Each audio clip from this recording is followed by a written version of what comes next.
Hi there, and welcome back to our channel. In this tutorial, we'll show you how to back up your customized vocabulary file using email. A simple way to make sure your custom setup is safely stored. Before we dive in, here are a few things to keep in mind when using email for backups. Make sure your email account is already set up on this device. Large vocabulary files might not send easily. File size can be a limitation. Check your email provider's attachment size limits if you run into issues. You can add your email account by accessing your device's settings. Let's go through the steps. From your vocabulary list, choose Menu. Select Import, Export Vocab.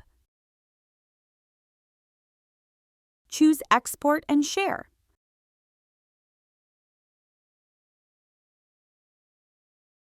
Choose the customized vocabulary file you want to back up.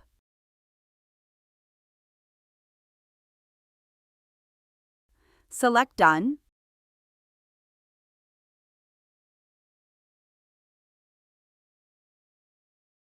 Select Mail. Enter the recipient's email address and add a subject line. Choose the blue send icon to send your file. And that's it! Your custom vocabulary file is now backed up via email. Thanks for tuning in. If this video helped you out, give it a like and subscribe for more AAC tips and tutorials. See you next time.